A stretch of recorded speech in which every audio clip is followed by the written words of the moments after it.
I've been camping my whole life. My dad took me into the woods before I was old enough to tie my own boots, so I learned early what normal forest sounds are supposed to be like. Wind through trees, distant animals, branches snapping under weight. That's how I knew something was wrong that night, because the sounds around our campsite didn't follow any pattern I recognized. There were three of us on the trip: me, my friend Tyler, and his older brother Mark. We drove 6 hours into a national forest in the Pacific Northwest, far from campgrounds and cell service. The plan was simple: 2 nights, 1 hike, no distractions. By the time we finished setting up the tents, the sun was already dipping behind the trees, turning the forest dark faster than we expected. The woods felt heavier at night. The trees were tall and close together, blocking out the moon, and the air smelled damp and cold. We made a small fire, cooked dinner, and joked around like nothing was wrong. But every now and then, I'd catch myself staring past the firelight, trying to see between the trees. It felt like the darkness was thicker than it should have been. Around midnight, we put out the fire and zipped ourselves into the tents. Tyler and Mark shared one. I had my own. I lay on my back, listening to the forest settle, the crackle of dying embers, distant wind, an owl calling somewhere far away. Slowly, one by one, the normal sounds faded. Then, I heard footsteps. At first, they were faint, slow, careful. Leaves crunching under weight, too steady to be wind. I told myself it was an animal, but animals don't stop and start like that. Whatever it was, it walked a few steps, then paused, then walked again. It was circling the campsite. I held my breath, listening.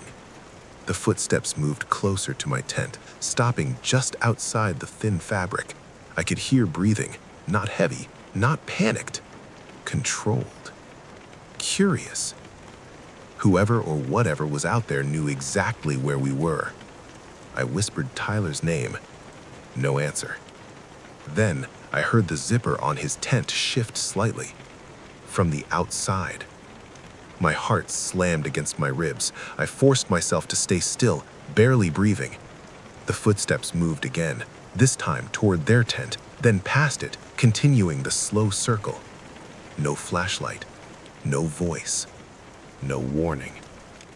After what felt like hours, the sound stopped. The forest remained silent, unnaturally silent. No insects, no wind. Just 3 people lying awake in thin tents, too afraid to move. Morning came eventually. Gray light filtered through the trees. When we crawled out of the tents, none of us spoke at first. Around the campsite, the leaves were disturbed, pressed flat in a wide circle. Footprints, but not clear enough to identify. Too large to be an animal, too bare to be boots. Tyler finally broke the silence. He said he'd heard breathing right next to his head.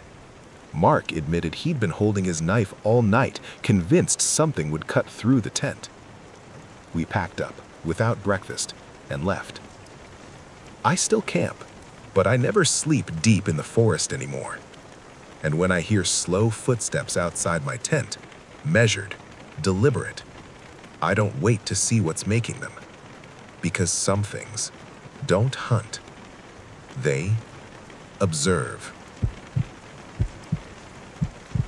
I picked this trail because it was supposed to be easy. A simple overnight hike in a state forest in Northern California. Well marked, well traveled, nothing extreme. I printed the map at home, checked the weather, told a friend where I was going.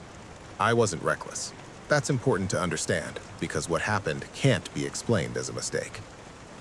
I reached the trailhead just after noon. The parking lot had only 2 cars, both dusty, both empty. A wooden sign listed the trail name and the distance: 8 miles to the lake, 4 miles in, camp overnight, 4 miles back out. Simple. The forest was quiet but normal. Birds calling, wind in the canopy. The path was clear beneath my boots. About 2 hours in, I noticed something small but strange. The forest felt repetitive. The same fallen log appeared twice. The same crooked pine leaned over the trail in a way that felt familiar. I stopped, turned around, and checked the map. According to it, I was exactly where I should be. I kept going. By late afternoon, the light shifted, stretching shadows across the trail. I should have reached the lake by then, but instead the path narrowed and the trees grew closer together.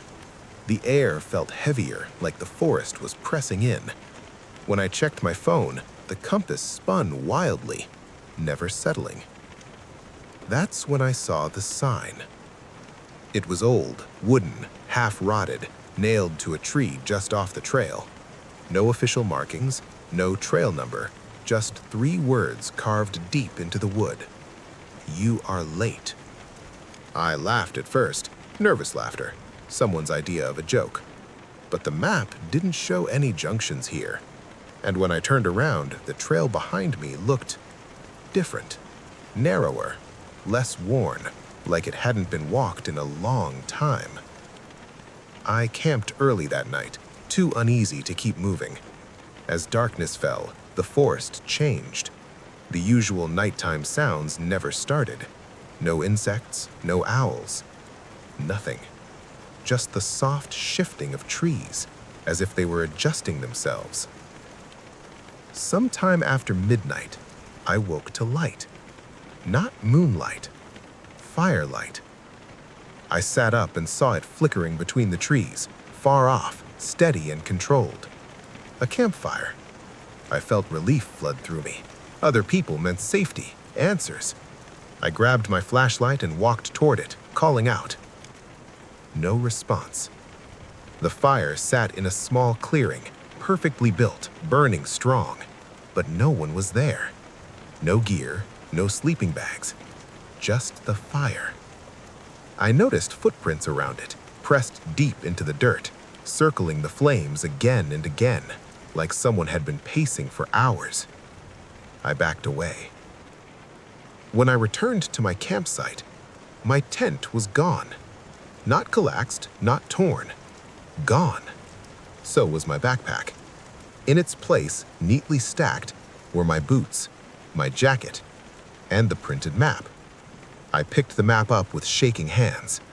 New markings had been added, red lines looping in tight circles, all ending at one spot, the lake. Morning came fast, too fast. Sunlight filtered through the trees, warm and calm as if nothing was wrong. The trail was wide again, clear, familiar. I followed it and reached the lake in less than 10 minutes. The parking lot was full. Families, kids, dogs. When I reached my car, my phone exploded with notifications. Missed calls, messages. My friend had contacted the park rangers. According to them, I'd been missing for 3 days. I never told anyone about the sign, or the fire, or the map. But sometimes, when I check the time and realize I'm running late, I swear I can smell smoke. I went camping alone to reset my head, far deeper into the forest than I should have, following an old dirt trail that barely showed up on my map, telling myself that isolation was the point. By late afternoon, the forest felt unusually still, not peaceful, just empty, like something had pressed mute on the world. I set up my tent near a small clearing and noticed strange markings carved into a few nearby trees. Shallow lines, too organized to be animal scratches, but too weathered to be recent. I ignored them, built a fire, and cooked dinner as the sky darkened faster than expected. When night fell, it came all at once, thick and heavy, and the firelight barely reached the tree line. That's when I realized the forest didn't sound like a forest anymore. No insects, no wind, just a low, constant hum, almost like distant breathing. Around midnight, I heard footsteps, slow, deliberate, not circling, not approaching, just pacing somewhere beyond the light. I stayed still, telling myself it was a deer, until the steps stopped exactly where the trees began, just out of sight. After a long pause, something heavy dragged across the ground, followed by the smell of damp soil, like something had been dug up. My fire flickered violently and then settled, casting shadows that didn't match the movement of the flames. I decided to retreat into my tent and wait for morning, but as I zipped it closed, I noticed something wrong. The zipper was already warm, as if someone had just touched it from the outside. I lay there for hours, barely breathing, listening to the forest shift around me, trees creaking in patterns that felt intentional. At some point, exhaustion took over. When I woke up, faint morning light filtered through the fabric, and the forest was alive again, with birds and wind, as if nothing had happened. Relieved, I stepped outside and froze. My campsite was no longer in a clearing. Overnight, the trees had moved closer, their trunks now only a few feet from my tent, forming a tight ring around it. The carvings I had seen earlier now covered every tree, deeper and fresher, all at the same height, like something had walked around my camp all night, marking its boundary. In the center of the clearing, where my fire had been, the ground was hollowed out into a shallow pit, lined with leaves placed carefully, almost respectfully. I packed my gear in silence and followed the trail back, except the trail didn't lead out anymore. It looped. Every time I walked for what felt like an hour, I ended up back at the same clearing, the same trees, the same markings. Panic set in. I tried running in a random direction, pushing through branches until my arms bled, only to stumble back into the ring again. As the sun climbed higher, the forest grew quieter, shadows sharpening instead of fading. That's when I noticed something carved beneath the others, smaller and newer. My name. I don't remember carving it.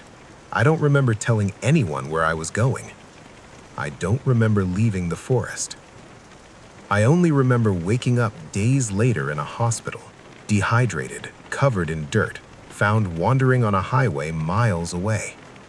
The police said I was lucky, but sometimes, late at night when my room is quiet enough, I hear that same low hum, and I wake up with dirt under my fingernails and the smell of damp soil in my lungs, like part of me never actually left that clearing.